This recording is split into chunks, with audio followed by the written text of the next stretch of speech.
여러분, 저는 지난주일 여러분들에게 사도 바울이 이 편지의 발신자로서 오늘 골로새 교회 성도들에게 자신을 소개할 때에 1절 하나님의 뜻으로 말미암아 그리스도 예수의 사도된 바울이라고 한 이유에 대해서 말씀을 드렸습니다. 먼저 사도 바울은 중요하니까 다시 한번 잠깐 요약하면서 오늘 말씀으로 들어가도록 합니다. 자신을 가리켜 그리스도 예수의 사도된 바울이라고 소개한 이유가 무엇일까요? 사도라는 말의 뜻이 지난주에 말씀을 드렸듯이 보냄을 받은 자라고 하는 뜻이라고 말씀을 드렸죠. 그러면 누가 사도 바울을 비롯하여 예수님의 제자들인 사도들을 임명하시고 이들을 세상에 보내셨다고 이야기를 드렸습니까?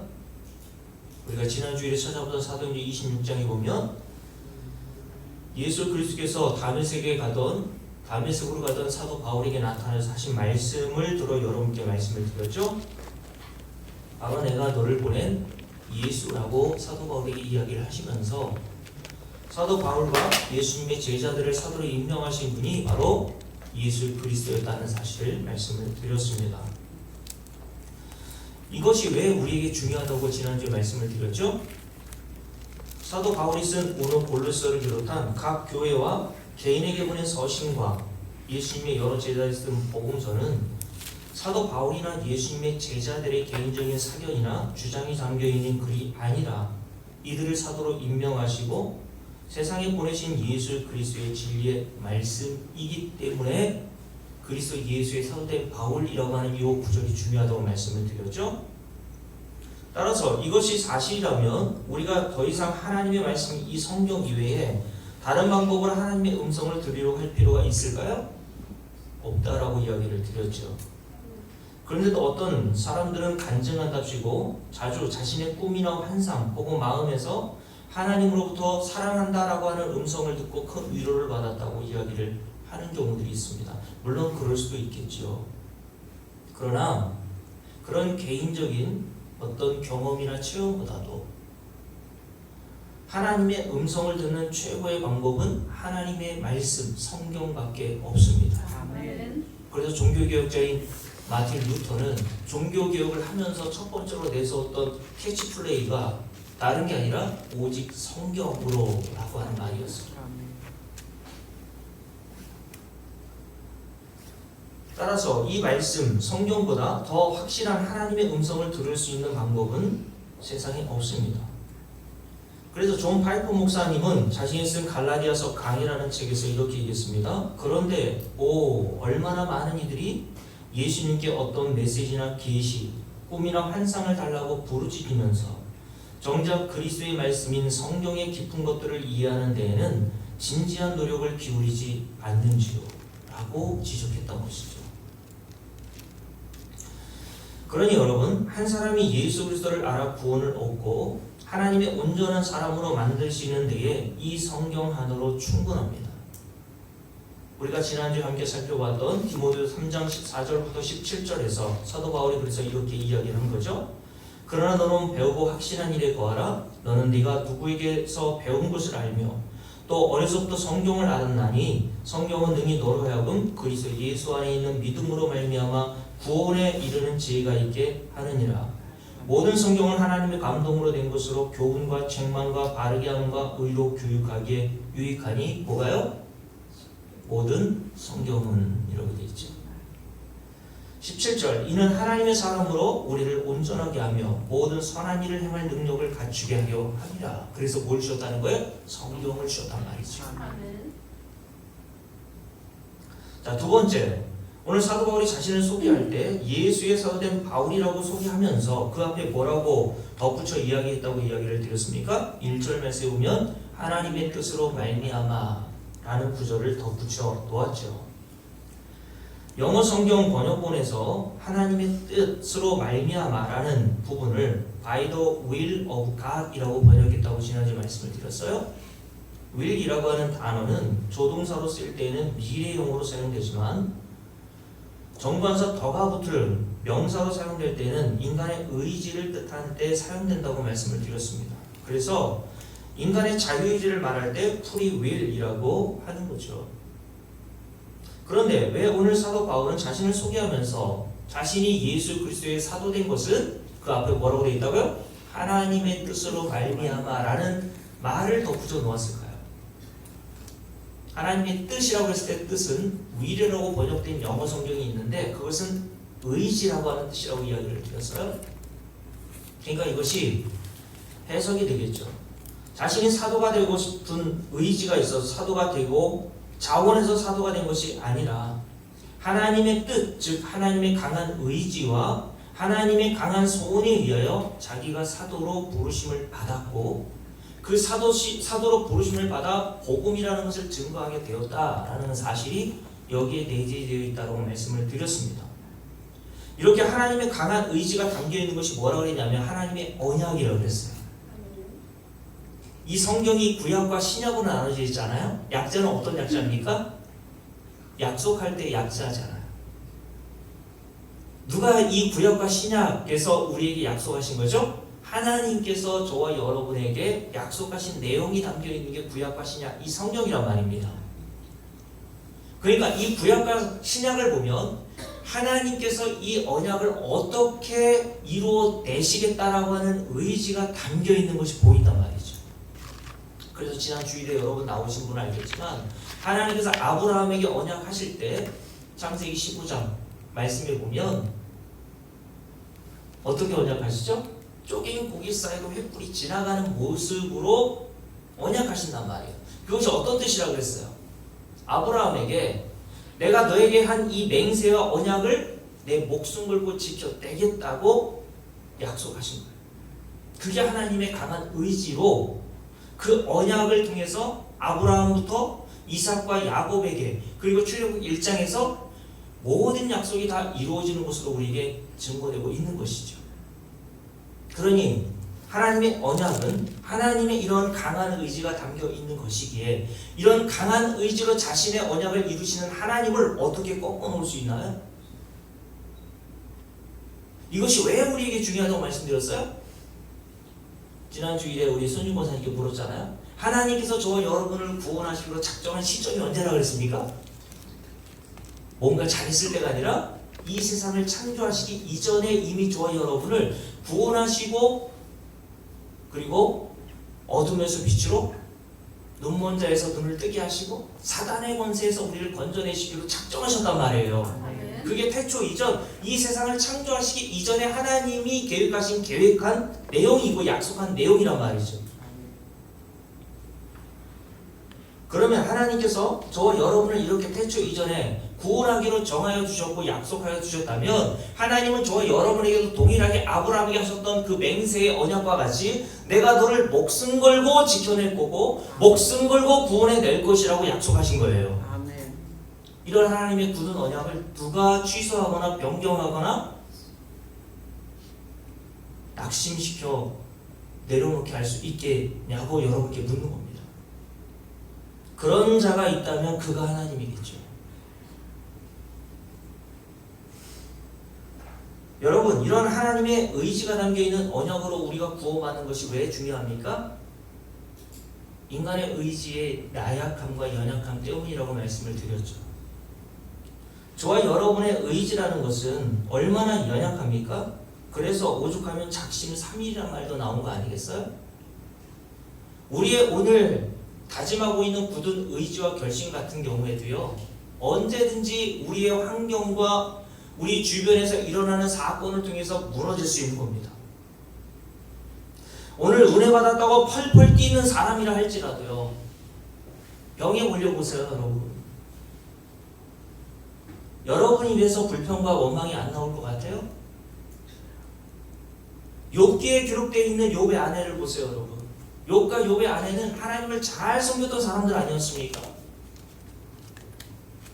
그런데 한순간에 그의 자녀들 10명의 자녀들이 다 죽임을 당하고 재산을 다 잃어버리게 되고 그의 사랑하는 남편인 욥은 몸에 난 종기로 말미암아 기와장으로 탁탁 긁으면서 그 고통 가운데 있는 모습을 그의 아내가 보고 욥에게 한 말이 뭡니까?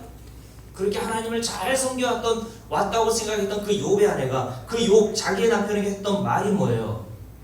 하나님을 욕하고 죽으라는 말이었습니다. 야, 너 아직도 그런 하나님을 믿어?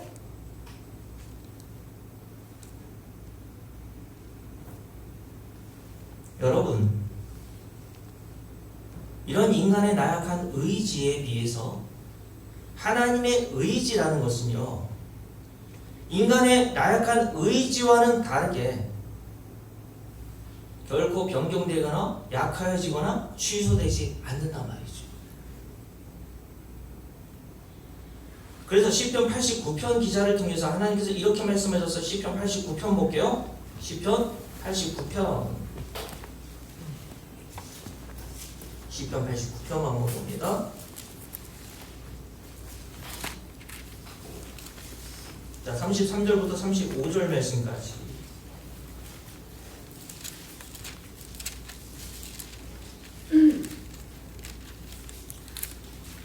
자, 함께 읽습니다. 그러나 나의 인자함을 그에게서 다 거두지는 아니하며 나의 성실함도 빼하지 아니하여, 자, 줄을 그어놓으세요. 내 언약을 깨트리지 아니하고 내 입술에서 낸 것은 어떻게 된다고요? 변하지 아니하리로다. 아멘. 여러분, 이게 우리의 소망이라는 거예요. 우리의 소망은 우리의 의지에 달려있는 게 아닙니다, 여러분. 오직 성도들의 소망은 오늘 34절 말씀에서 저와 여러분이 하신 이 말씀처럼, 이 말씀은 이 시편 89편 저자가 여러분과 저에게 하신 말씀이 아니라 그랬어요. 모든 성경은 하나님의 감동으로 쓰여졌고 사도 바울이 쓴 골로새서를 비롯한 예수님의 모든 사도된 제자들이 쓴 글이 다 하나님, 우리 주 예수 그리스도의 말씀이라고 했잖아요. 그럼 이 말씀 또한 하나님의 말씀으로서 이 약속의 말씀을 듣는 저와 여러분에게 주시는 진리의 말씀인 거예요. 그 진리의 말씀의 내용이 어떻다고요? 34절 함께 읽습니다. 내 언약을 깨트리지 아니하시고 내 입술, 하나님의 입술에서는 그 모든 약속은 어떻게 되지 않아요? 변하지 아니하리로다. 아멘. 그래서 베드로전서 1장이나 베드로가 뭐라고 그랬습니까? 이 세상 모든 만물은 다 옷같이 낡아지고 들의 꽃과 같이 다 시들어버린다 할지라도 주의 말씀은 세세토록 영원하도다. 아멘. 라고 얘기한 거예요. 35절 함께 읽습니다. 내가 나의 거룩함으로 한 번 이렇게 맹세하였은즉 다윗에게 거짓말을 하지 아니할 것이라. 하나님은 어떤 분이 아니세요? 거짓말하지 않으시는 분. 한 번 약속한 것에 대해서 인간은 모른 척 할 수 있잖아요. 모른 척 하지 않다가 진짜 잊어버릴 수 있지 않습니까? 언제 내가 그런 말 했대요? 근데 하나님은 자신이 내신 그 약속에 대해서 거짓말 하실 수 없는 분일 뿐만 아니라 뒤집어서 변경하거나 취소하실 수 없는 분이라는 거예요.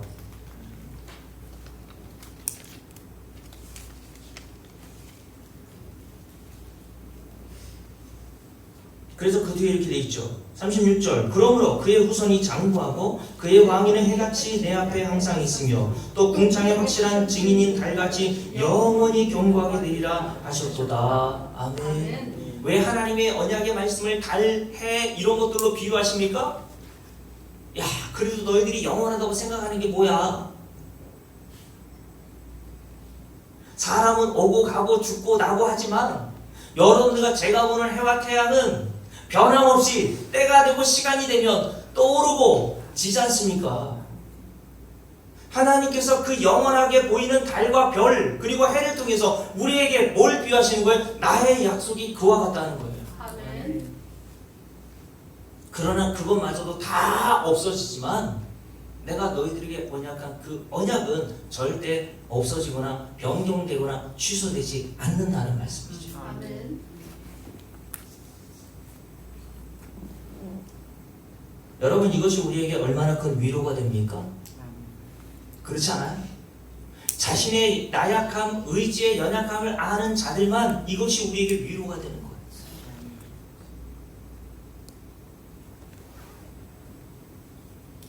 그래서 여러분,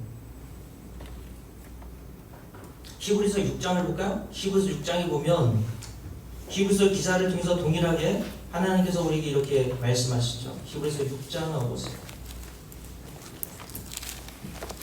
히브리서 6장 17절부터 20절 말씀입니다.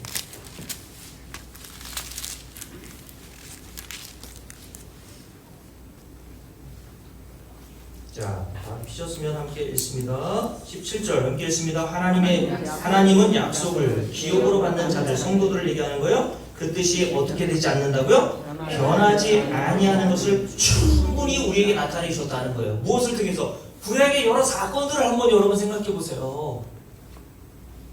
하나님께서 아브라함에게 약속하신 것, 그리고 다윗에게 우리가 조금 전에 읽었던 시편의 말씀을 통해서 언약하신 것, 그 언약하신 내용이 하나도 변하지 않고 다 이루어졌다는 것을 말씀을 통해서 우리에게 나타내 주셨잖아요. 맞습니까? 다시요.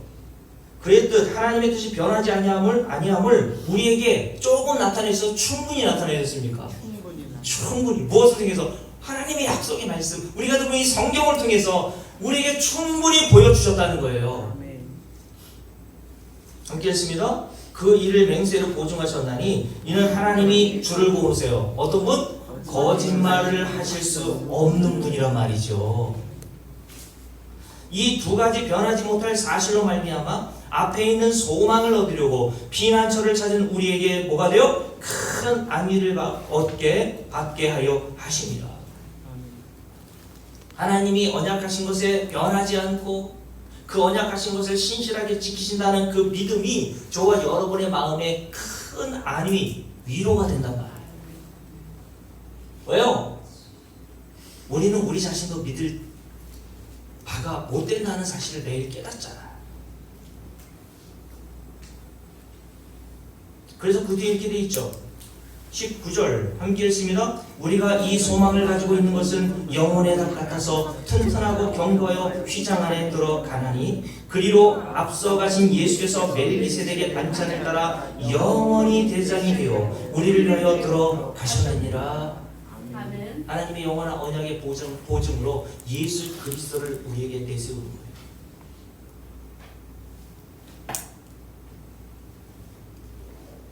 (18절) (19절에) 보면 소망, 안위 이런 단어가 나오죠. 선생님 선생님, 우리의 소망은 뭡니까? 우리를 위롭게 하고 우리 마음에 평안을 주는 건 뭐예요? 예수 그리스도를 통한 하나님의 언약입니다. 아멘. 이것 이외에는 우리가 믿을 게 없어요.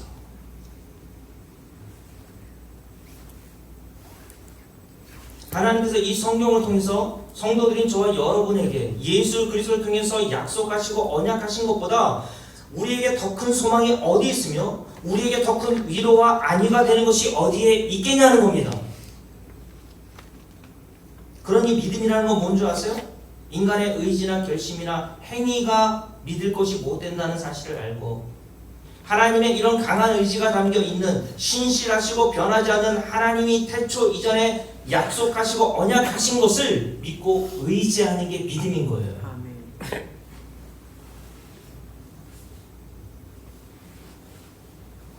그래서 여러분 오늘 살펴보게 될 골로새 1장을 다시 넘겨볼게요.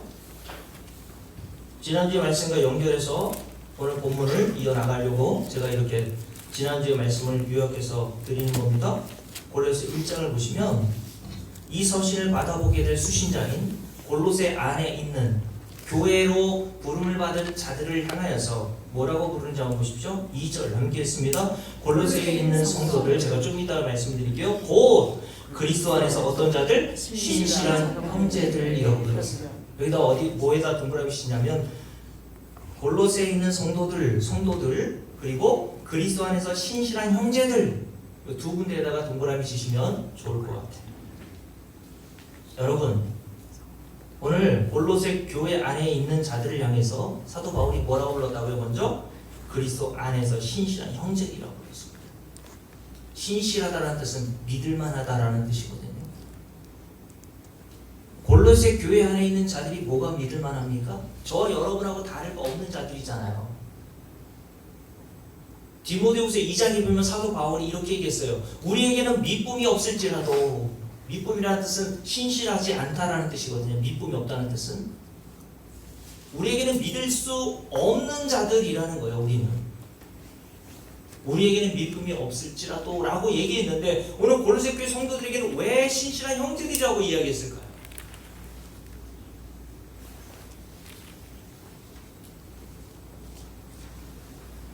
이들을 왜 신실한 형제들이라고 불렀는가? 그 근거가 무엇인가? 라고 여러분께 묻는 겁니다. 무엇을 보고 이들을 이렇게 부른 것일까요?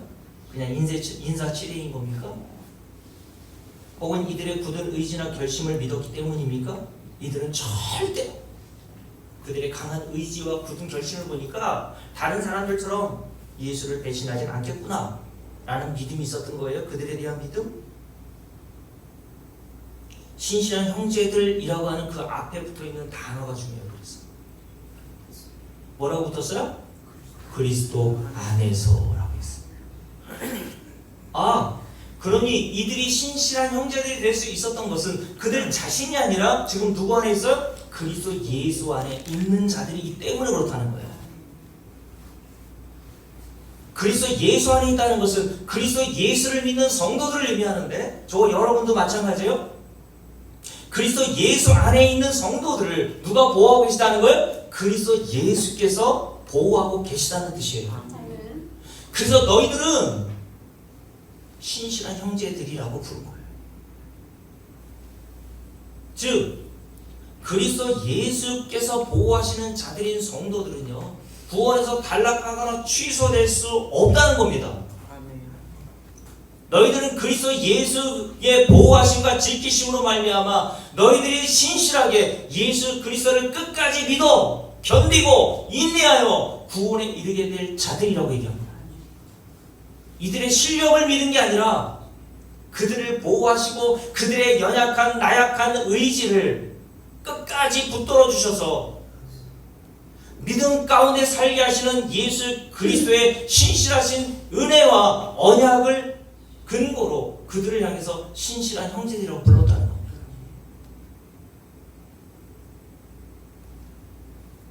여러분, 그래서 요한복음 6장에 보면 우리 주님께서 찾아보진 않을게요. 제가 읽어드릴게요. 제자들 향해서 이렇게 말씀하셨죠. 6장 38절부터 40절입니다. 내가 하늘에서 내려온 것은, 주님께서 어디에서 오셨어요? 우리는 다 땅에서 왔지만 예수님은 신분이 다르다는 뜻이에요. 아멘. 저와 여러분은 아담의 후손으로 죄인으로 이 땅에 왔지만 예수 그리스도는 어디로부터? 위로부터 오신 분, 아멘. 하나님의 아들로서 세상에 오신 분이라는 뜻이에요. 내가 이렇게 그런데 예수님께서 하늘로부터 위로부터 내려 이 세상에 온 것은 내 뜻을 행하려 함이 아니라고 얘기하시면서 나를 보내신 아버지의 뜻을 행하려 함이라. 그러니까 아버지 하나님의 뜻이 뭔지 그 뒤에 설명이 됐어요. 나를 보내신 그 아버지의 뜻은 내게 주신 자 중에 이들이 성도입니다. 태초 이전에 이들을 구원하라고 예수 그리스도에게 사명을 주셔서 이 세상에 보내셨단 말이에요. 그 하나님 아버지께서 구원하라고 주신 성도인 저와 여러분 중에 이렇게 얘기했어요. 내가 하나도 잃어버리지 아니하고 마지막 날에 그들을 다시 살리는 이것이 내 아버지의 뜻이다. 아멘. 다시요. 하나님 아버지의 뜻이 뭐라고요? 선지고 권사님과 같은, 그리고 이건철 목사와 같은 태초 이전에 구원하기로 작정하신 자들의 이름과 명단을 예수 그리스도에게 주셨단 말이에요. 그리고 그 명단을 가지고 예수 그리스도께서 이 세상에 오셔서 하신 말씀이 뭡니까? 내게 주신 그 명단에 있는 어떤 자의 이름도 하나도 잃어버리지 않고 다 구원해 내시겠다고 하신 거예요. 아멘. 그래서 주님께서 마지막 십자가에 달리실 때에 하셨던 말씀이 뭡니까? 다 이루었다. 할렐루야. 아멘. 우리가 이룬 거예요? 주님이 이루신 겁니까? 주님이 다 이루어내셨다. 아멘. 뭘 다 이루어냈습니까? 내 아버지의 이 뜻, 내게 주신 자 중에서 하나도 잃어버리지 않고 내가 다 살리리라고 하신 그 하나님 아버지의 뜻을 내가 다 십자가에서 이루어 놓았다. 아멘. 다 이루어 놓았으니까 저와 여러분에게 뭐 하라는 겁니까? 안식하라는 거예요. 아멘. 네가 할 게 더 이상 아무것도 없어. 내가 너를 위해서 모든 일을 다 해놨어.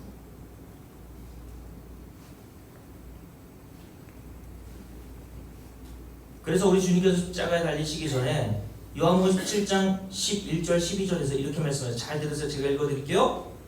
나는 세상에 더 있지 아니하오나 그들은 세상에 있사옵고 나는 아버지께로 가오나니 거룩하신 아버지요 내게 주신 아버지의 이름으로 그들을 보존하사. 보존이라는 뜻은 보호하고 지킨다는 뜻이죠. 누가요? 내가 여러분을 보존하여 주시겠다. 우리와 같이 그들과 하나 되게 하옵소서. 내가 그들과 함께 있을 때에 내게 주신 아버지의 이름으로 그들을 보존하고 지켰나이다. 그래서 그 뒤에 이렇게 돼 있어요. 그 중에 그러므로 하나도 멸망하지 않고. 믿습니까? 우리가 멸망하지 않을 수 있는 유일한 이유는 뭐예요? 오늘 예수님께서 우리의 영혼을 보존하고 지키시기 때문입니다. 신실하게 자신의 약속을 지키시기 위해서 지금도 저와 여러분 안에서 성령을 부으셔서 일하고 계신단 말이에요. 그래서 빌립보서 1장에서 뭐라 그랬습니까? 하나님이 저와 여러분을 구원하기 위한 그 작정하신 계획은 시작한 것도 하나님이시지만 그 마치는 것도 예수 그리스도의 날까지 다 이루실 거라고 얘기하신 거예요. 시작하시고 중단하신 일이 없단 말입니다. 포기하신 일이 없어요. 그래서 디모데후서 2장에서 사도 바울이 디모데에게 뭐라고 했다고요? 우리에게는 미움이 없을지라도 저와 여러분을 믿을 게 아무것도 없어요. 우리가 늘 그것을 경험하게 하시는 겁니다. 목사님 저도요 눈에 보이는 환경과 사건을 통해서 마음이 위축되고 낙심될 때가 있거든요. 근데 하나님께서 택하신 여러분들은요 왜 신실하게 예수 그리스도를 끝까지 믿어 구원에 이르는 줄 아세요? 요한복음 17장 이 말씀 때문에, 이 약속 때문에. 내게 주신 아버지의 이름으로 내가 그들을 보존하고 지켜나이다. 그러므로 그 중에 하나도 멸망하지 않겠고.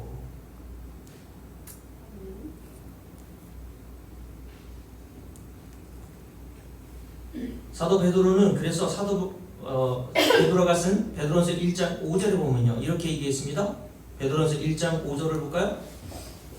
자, 골로새 1장을 잡아놓으시고 베드로전서 1장 한번 보세요.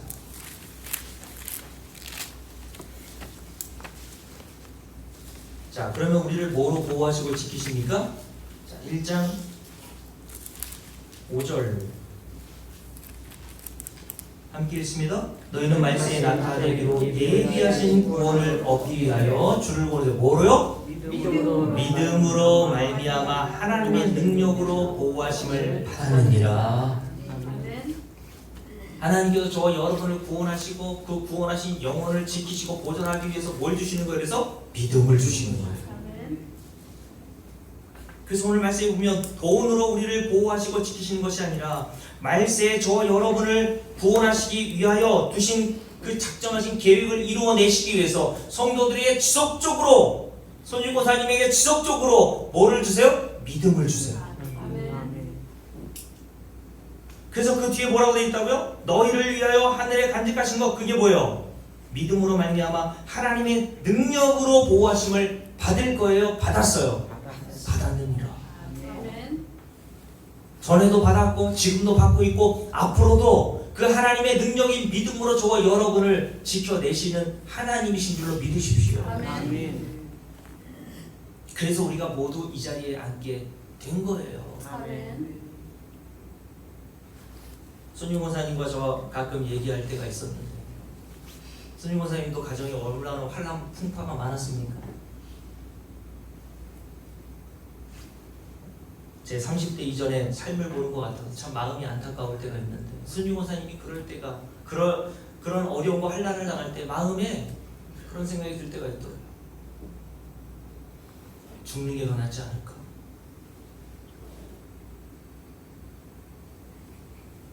뒷동산에서 소나무가 나를 부르는 거죠, 그죠? 이리 와라.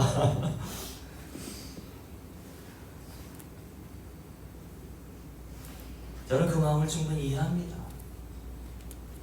저도 그런 마음과 생각이 있었을 때가 있었습니다. 그래서 사람들이 겪는 고통 앞에서 함부로 그 사람을 정죄하거나 조언하거나 그러지 않습니다. 저는. 여러분, 그런 나약한 우리의 의지, 그 환경과 사건과 내 주변에 일어나는 여러 가지 풍파로 인하여서 내 마음이 푹 꺾일 때 주님께서 우리의 마음을 붙들어 주시지 않으면 누가 붙들 수 있습니까, 여러분? 손님한테 그렇지 않아? 아멘. 그래서 이 자리에서 베이스 치고 있는 거 아니에요 지금? 목사가 붙들어 줄 수 없어요, 손님. 하나님께서 구원하려고 작정되신 자들은 오늘 말씀을 통해서 뭘 주신다고요? 믿음으로 하나님께서 그들을 보호해 주십니다. 아멘. 그래서 오늘 골로새 1장에 보면 2절에서 사도 바울이 골로새 교회 성도들에게 뭐라고 불렀다고요? 그리스도 안에서 신실한 형제들이라고 부른 거예요.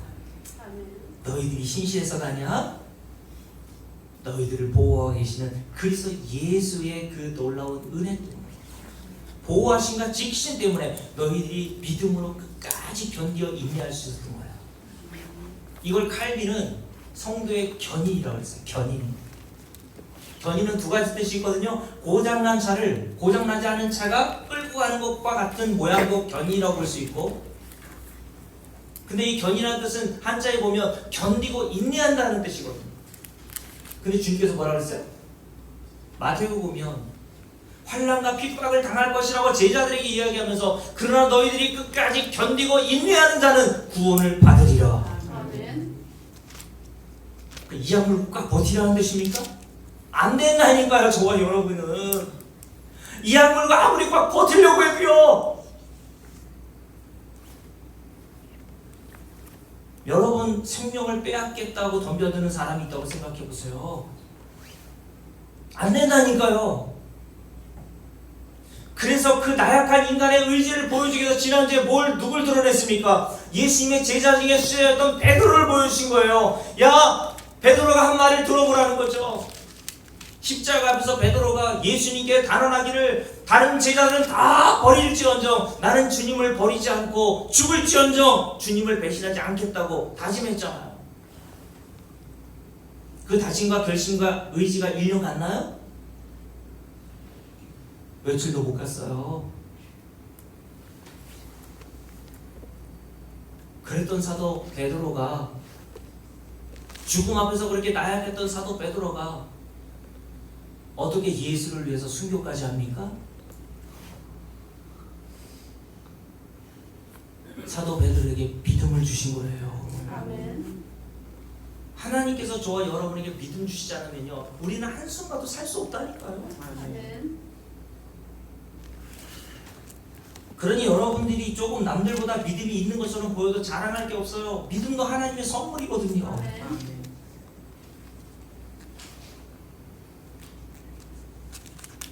그래서 사도 바울은 고린도 교회 성도들에게 이렇게 얘기했습니다. 너를 남달리 누가 구별하느냐? 네게 있는 것 중에 받지 아니한 것이 무엇이냐? 네가 받았은즉. 무슨 말입니까? 네가 가지고 있는 모든 것들이 다 하나님으로부터 받은 선물 아니냐는 거예요. 근데 네가 왜 스스로 자랑해? 어찌하여 받지 않은 것처럼 자랑하느냐라고 이야기를 했던 겁니다. 이것이 성도들이 가지고 있는 믿음인 거예요. 성도들이 가지고 있는 믿음이라는 것은 수요일날 말씀드렸잖아요. 인간의 의지와 인간의 결심과 인간의 노력과 인간의 땀과 인간의 수고로 하늘에서 간 신령한 복, 구원, 성경에 기록되어 있는 모든 복을 받을 수 없다는 것을 알고 예수 그리스도께서 십자가에서 이루어진 공로로 우리가 거저받는다는 사실을 깨닫는 게 믿음이에요.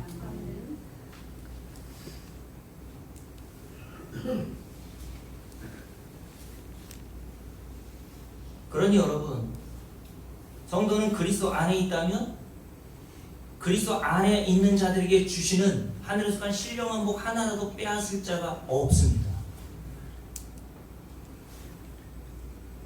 그래서 갈라디아서 2장 20절에 보면 사도 바울이 뭐라고 했는지 아세요? 갈라디아서 2장 20절 한번 볼까요? 갈라디아서 2장 20절.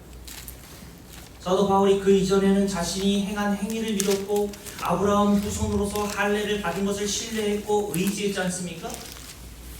그것이 구원의 조금이라도 보탬이 될 것이라고 생각하여서 그것을 굉장히 귀하게 여기지 않았어요? 그런데 갈라디아 교회 성도들에게 이제는 거듭나고 나서 뭐라고 얘기하는지 한번 보세요. 20절 함께 읽습니다. 내가 그리스도와 함께 십자가에 못 박혔나니 그런즉 이제는 내가 사는 것이 아니요 오직 누가 사세요? 내 안에 그리스도께서 사시는 것이라. 이게 그리스도 안에 있는 자들의 모습인 거예요.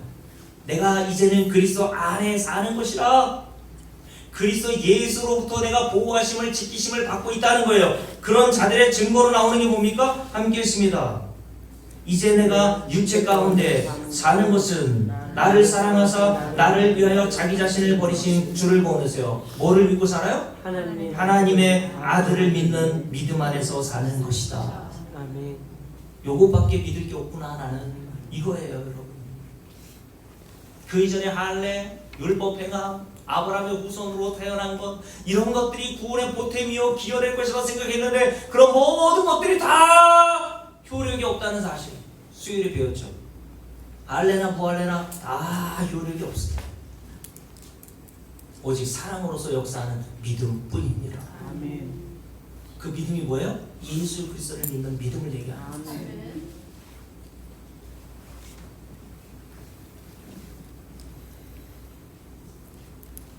그래서 골로새 1장 다시 넘겨볼까요? 골로새 1장에 보면 사도 바울이 골로새에 있는 교회 안에 있는 성도들을 신실한 형제들이라고 얘기하면서 그 뒤에 이렇게 덧붙인 겁니다. 2절 함께 쭉 읽을게요. 골로새에 있는 성도들 곧 그리스도 안에서 어떤 자들이요? 신실한 형제들에게 편지하나니. 자, 줄을 그으세요. 우리 아버지와 평강. 우리 아버지 하나님으로부터 뭐가요? 은혜와. 자, 이게 처음에 뭐가 와요? 은혜가 와요. 근데 그 은혜는 누구로부터 오는 거예요? 우리 아버지 하나님으로부터 오는 은혜라고 했어요. 그러니까 은혜인 거예요. 사람으로부터, 여러분의 노력으로부터 받는 것은 은혜가 아니에요. 대가고 보상입니다. 근데 왜 은혜라고 얘기합니까? 우리 하나님 아버지로부터 오는 은혜라고 왜 얘기해요? 우리가 그 은혜를 받을 수 있는 자격과 조건이 없단 말이에요. 이게 하늘에서만 신령한복 우리가 하나도 받을 수 있는 자격과 조건이 있는 자가 있습니까? 없다는 거예요. 그래서 자격과 조건이 없는 자들에게 베풀어 주시는 것을 두 자로 뭐라고 한다고요? 은혜라고 얘기한다고 합니다. 우리 하나님 아버지로부터 저와 여러분이 구원도 받았고 하늘에서만 신령한 복도 받았고 최종 구원에 이르기까지 베드로전서에서 뭐라고 그랬어요? 믿음으로 우리를 구원하여 능력으로 지켜주신다는 약속도 받았잖아요. 아멘. 그게 은혜 아닙니까? 아멘. 그 은혜를 아는 자는요 그 뒤에 뭐가 따라와요? 은혜와 평강. 평강이 너희에게 있을지어다. 아멘. 아멘. 여러분 은혜를 알아야 동시에 뭐가 따라오는 거예요? 평강이 오는 거예요. 아멘. 은혜가 아니라 인간이 뭘로 수고해가지고 땀으로 뭘로 얻어보려고 하니까 평강이 없는 겁니다. 교회에서 은혜를 얘기해줘야 되는데 자꾸 성도들끼리 경쟁심을 붙이고 무엇을 해야 구원에서 잃는다고 하지 않으니까 마음에 평강이 없는 거예요. 불안한 거예요. 그리고 교회 안에서도 구원을 받지만 하늘나라 가면 자동으로 상급받는다는 이야기를 듣고 또 서로 경쟁을 시키죠. 내가 저 선진국보다 목사인데 그래도 하나님 나라 가서 체면이 더 나은 집에 살아야지. 네? 그러니까 선진국 권사님이 찬양 운행도 하고 화장실 청소도 할 때 목사님 제가 나도 좀 상급 받으려면 뭘 해야 되는 거 아닌가? 혹시 선진국 권사가 저 하나님의 카운트 하나님의 보상으로 저것 때문에 나보다 더 훌륭한 집 멋진 집에 살면 어떡하지? 그러면 저는 그 불안하면 뭐 해야 돼요? 너는 남자 화장실 청소하지? 여자 화장실 좀 더 커. 경기 2개야. 그럼 불안함으로 열심을 내는 겁니다. 그럼 불안함으로 헌금도 내는 거예요. 은혜를 모르니까 그렇게 하는 겁니다. 믿음이 없으니까 그 일을 하는 거예요. 그래서 수요 예배 들으신 분 다 아시죠? 사도 바울이 로마교회 성도들이 뭐라고 했습니까? 뭐가 죄라고요? 뭘 하든지 안 하든지 그게 관계가 아니라 선생님 선생님 뭐가 죄라 그랬어요? 믿음을 따라 하지 않는 게 다 죄라고 그랬어요. 아멘. 예수 그리스도에 대한 믿음이 아닌 경쟁심으로, 체면으로. 아유, 집사, 권사, 작년에 내가 집사 받았는데, 권사 받았는데, 장로 받았는데. 그러니까 권사 때 안 하던 거 장로 때 해야 돼요? 그냥 하지 않았던 거 쭉 안 하셔도 되고요. 믿음을 따라 하시란 말입니다. 어떤 믿음? 내가 지금 누리고 있는 모든 혜택이 예수 그리스도의 십자가의 공로로부터 얻어졌다는 사실, 그 은혜를 아는 믿음으로 하시라는 거예요. 아멘. 그 믿음으로 행하지 않는 모든 것들은 헌금을 낸다고 해도, 손님고삼이 열심히 드럼 치고 내 베이스 치고 화사인 총도한다 해도 그 일 자체가 다 뭐라 그랬어요? 다 죄야. 근데 왜 교회에서 목사가 죄짓게 하냔 말이에요. 성도들을. 왜 경쟁심 부추깁니까? 그러니까 교회에서 말하는 등급론, 상급론 이런 것들이 다 믿음을 따라 행하게 하는 게 아니란 말이에요. 그렇게 열심히 하면서 여러분 평강이 있나요? 이금요새 평강이 있었나요? 뭔가 열심히 하는데도 왠지 부호 안 받을 것 같고 취소될 것 같고.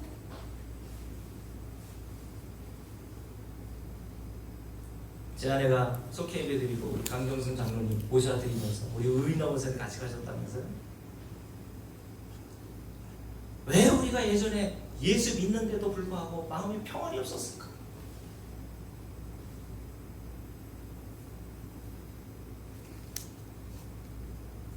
오늘 말씀, 우리 아버지 하나님으로부터 은혜가 뭔지를 모르기 때문에, 내가 받은 은혜가 뭔지를 성경에서 내가 여러 번 들어왔음에도 불구하고 교회에서 잘못 가르쳐왔기 때문에 마음에 평강이 있는 게 아니라 마음의 불안과 두려움과 이런 것들이 우리에게 자리 잡고 있었던 거예요. 목사님 저도 마찬가지였습니다.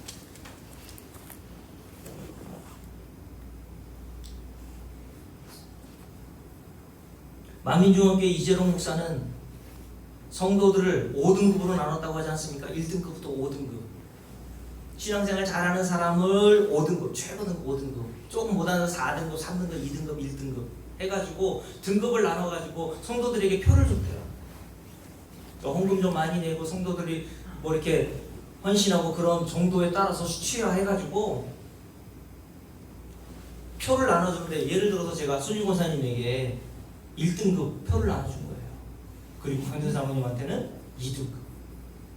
그럼 손주 권사님 2등급 되려면 어떻게 해야 돼요? 강전도 장로가 어떻게 하나 이렇게 유심히 봤다가 그 일을 따라하면 되죠, 그죠? 그럼 나 2등급이네. 그럼 강전 장로님이 2등급인데 이은한 장로님은 5등급이에요. 그 5등급 받으려면 어떻게 해야 돼요?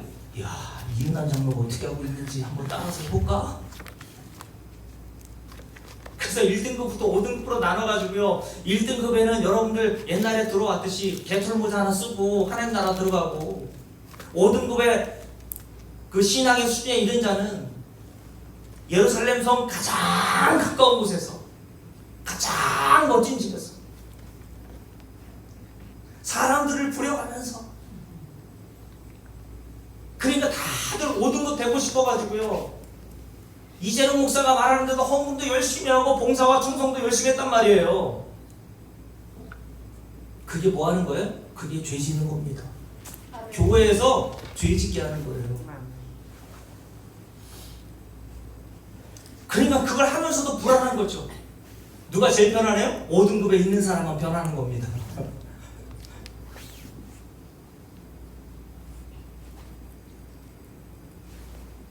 여러분, 그래서 저는 여러분들에게 좀 더디지만 하나님의 말씀의 능력을 저는 믿습니다.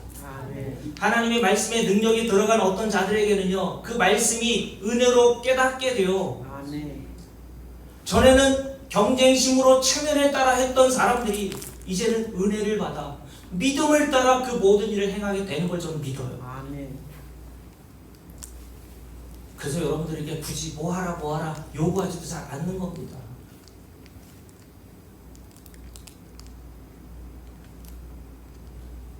여러분, 저와 여러분은 어디에 있을 때만 신실한 형제들이 돼요? 그리스도 안에 있을 때에만. 오늘 다시 보세요. 2절 골로새 교회 성도들을 향해서 뭐라고 했다고요? 그리스도 안에서 신실한 형제들이라고 불렀잖아요. 저와 여러분은 그리스도 안에 있는 자들인 줄로 믿습니다. 예수 믿는 자들은 다 그리스도 안에 있는 자들인 거예요. 그리스도 안에 있는 예수 믿는 자들은요, 다시 그리스도 밖으로 쫓겨날 수 있어요? 없어요. 예수 그리스도께서 그리스도 안에 있게 하시기 위해서 자기의 생명을 바쳐 여러분을 그렇게 사오시고 속죄함을 얻게 하셨는데, 그것을 무효화시킬 수 있는 것은 아무것도 없어요. 그 은혜를 아는 자들은요, 마음의 평안한 상태가 되어 그 은혜를 신 하나님과 우리 주 예수 그리스도를 찬송하고 예배하고 그분을 섬기고 싶은 마음으로 신앙생활 하는 겁니다, 여러분.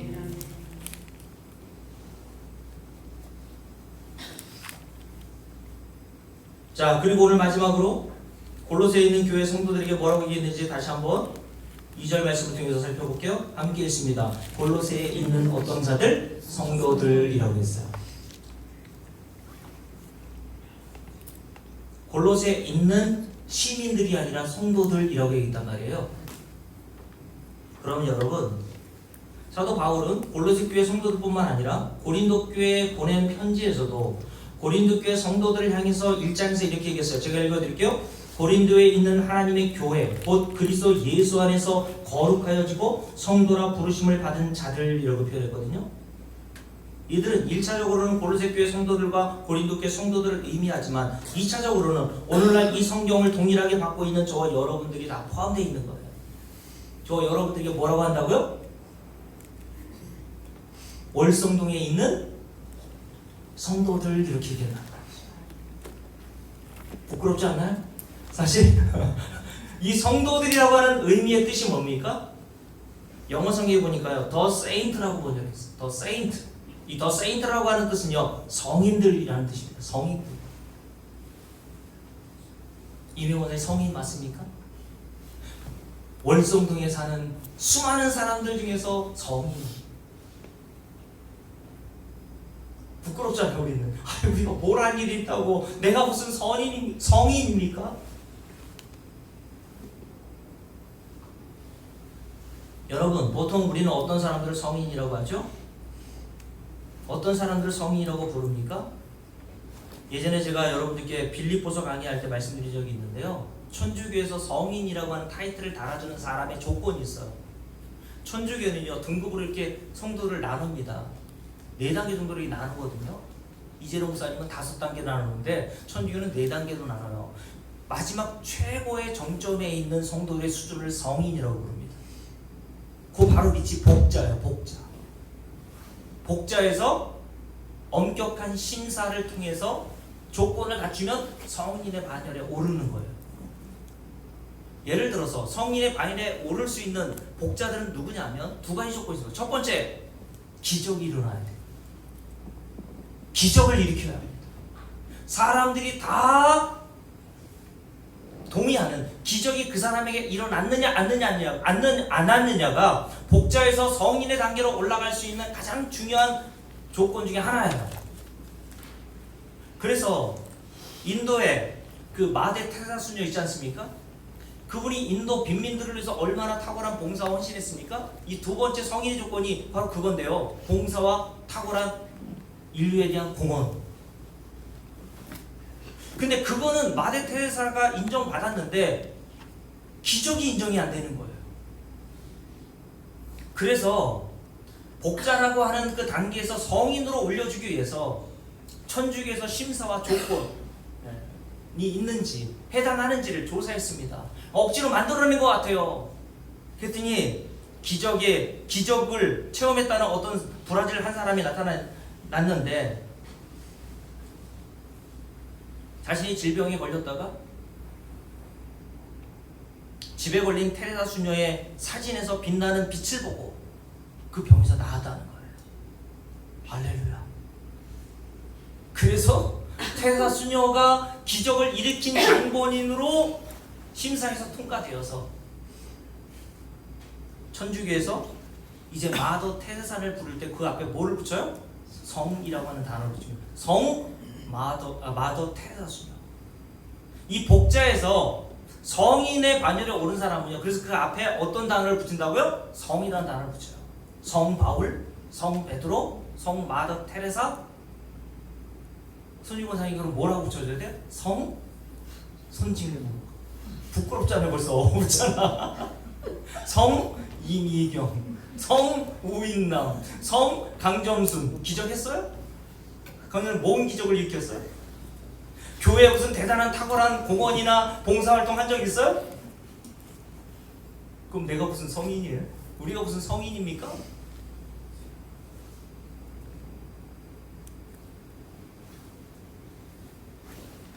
여러분, 그런데 왜 골로새 교회 성도들에게 사도 바울은 골로새에 있는 성도들, 성인들이라고 표현했을까요? 여러분, 성경에서 말하는 성도들, 거룩하게 되어진 사람들이라고 하는 뜻은요, 첫 번째로 인간이 스스로는 이 거룩함, 성도라고 하는 이름으로 불려지는 것이 불가능합니다. 어떤 기적을 일으킨다고 해서, 어떤 탁월한 봉사와 헌신을 한다고 해서 그 사람이 성경에서 말하는 성도가 되는 게 아니란 말이에요. 그거는 비성경적인 겁니다. 왜냐하면 예레미야 2장 22절에서 주님께서 예레미야 선지자를 통해서 이렇게 말씀하셨다는 거죠. 주 여호와의 말씀이니라. 네가 잿물로 스스로 씻으며 네가 많은 비누를 쓸지라도 내 죄악이 내 앞에 그대로 있으리니 라고 얘기했어요. 이게 무슨 말이죠? 인간이 스스로 수행과 고행과 착한 일, 대단해 보이는 능력, 기적을 행하고 애씀과 힘쓰므로 거룩하신 하나님이 보실 때에 죄가 없는 깨끗한 상태가 되어 하나님의 나라에 들어갈 가능성이 없다는 거예요.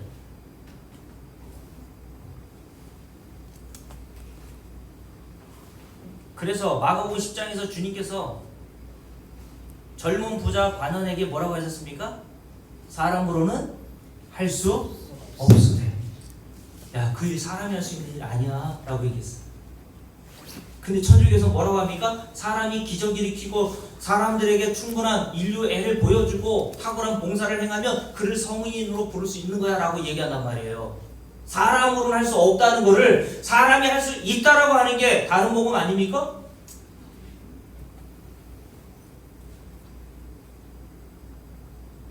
그런데 왜 우리에게 거룩함의 문제가 이토록 중요합니까? 성경에서 말하는 이 거룩함의 문제가 왜 죄인인 저와 여러분에게 중요하죠? 히브리서 12장 14절에 보면 이런 말씀이 있습니다. 모든 사람과 더불어 화평함과 거룩함을 따르라. 이것이 없이는 아무도 주를 보지 못하리라. 뭐가 없이는? 거룩함이 없이는 아무도 주를 보지 못한다.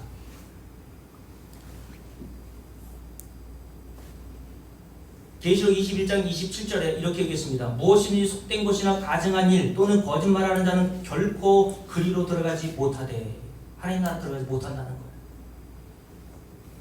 거룩함이 없는 자는 하나님 나라에 들어가지 못한다라고 이렇게 단언하고 있습니다.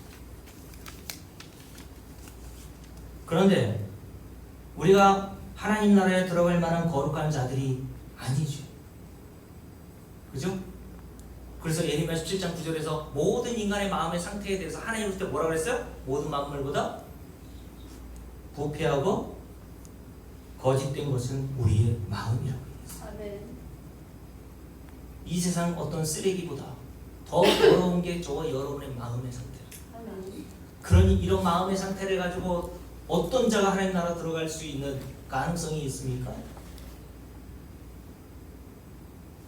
그래서 사도 바울이 자신은 하나님 나라에 들어갈 수 있다라고 하는 자부심을 가졌다가 성령의 조명하심으로 말미암아 자신의 내면의 이 더럽고 부패한 것을 발견하고 뭐라고 했다고요? 나는 죄인 중에 귀수가 맞습니다. 하나님 나라에 들어가기는커녕 하나님이 나를 지옥 쓰레기장에 보내신다 해도 나는 할 말이 없습니다라고 고백했단 말이에요. 그래서 로마서 3장을 볼까요? 로마서 3장을 봅시다. 로마서 3장에 보면 사도 바울이 이렇게 얘기했죠.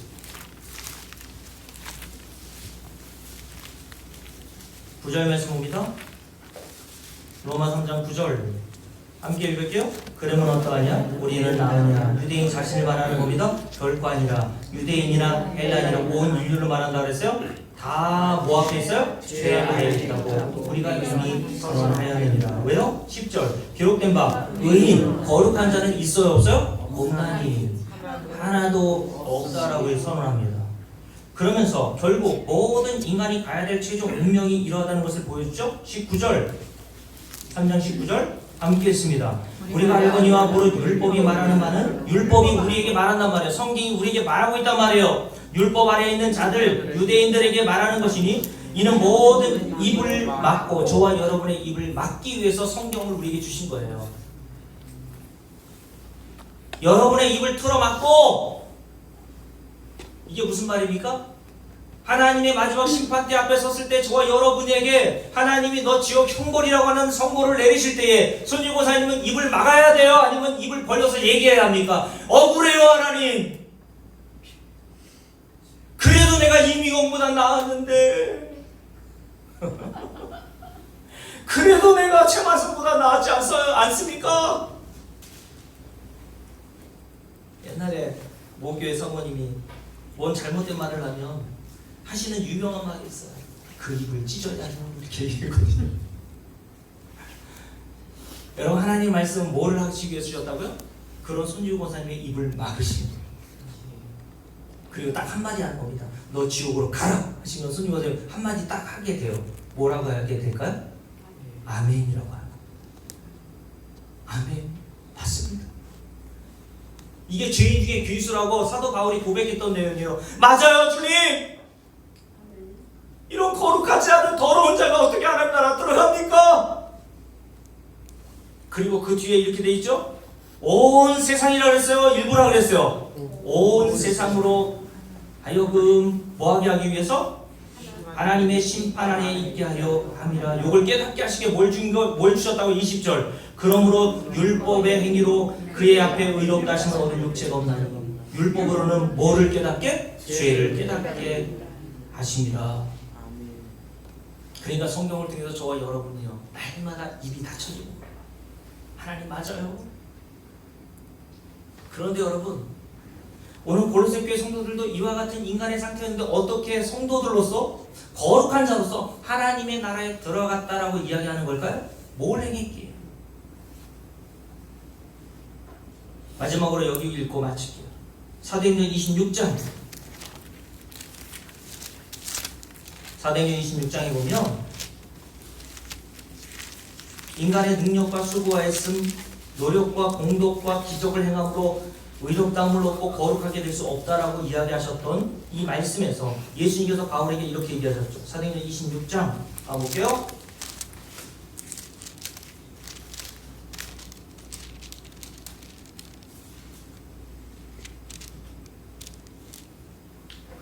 자, 사도행전 26장 18절 말씀 함께 했습니다. 그 눈을 뜨게 하여 어둠에서 빛으로 사단의 권세에서 하나님께로 돌아오게 하고 주를 보내세요. 죄 사함과 나를 믿어 어떻게 하게 되죠? 거룩하게 된 우리라고 했어요. 성경은 우리를 어떻게 해야 거룩한 자로 인정하십니까? 예수를 믿는 자만 거룩한 자로 인정하세요. 맞습니까? 다시요. 죄사함과 나를 믿어 거룩하게 된 우리 이들이 성도들이라는 거예요. 성인들, 성경에서 말하는 성인, 성도들의 의미는요 다른 게 아닙니다. 우리가 어떻게 하나님 나라 들어갈 거룩한 자가 됩니까? 예수 그리스도의 피를 믿는 거예요. 예수 그리스도께서 우리를 위해서 행하신 그 은혜를 믿는 겁니다. 아멘. 이들을 가리켜 성경에서 저와 여러분을 성도라고 부르는 거예요. 아멘.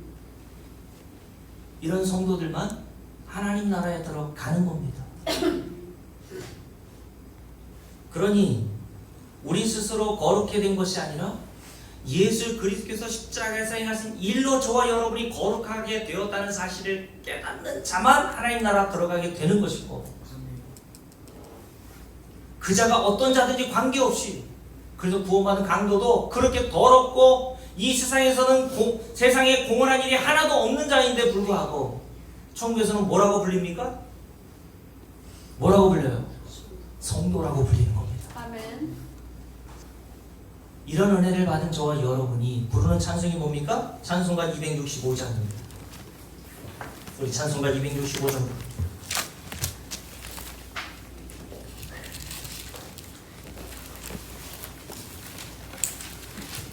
찬송가 265장 2절에 보면요, 흉악한 죄인 괴수라도, 이게 누구예요? 저와 여러분이죠. 뭐로 구원받습니까? 예수로 구원받아요. 저와 여러분의 그 더럽고 추한 몸을 예수 그리스도의 피에 담글 때에 마지막 심판으로부터 우리가 구원받고 영원한 하나님 나라에 들어가는 겁니다. 오늘 이 시간 이 찬송을 부르면서 하나님 우리에게 베푸신 이런 은혜를 알고 이 은혜로 말미암아 우리가 평안 가운데 교회 생활, 신앙생활 할 수 있도록 은혜 달라고 우리 함께 찬송합시다.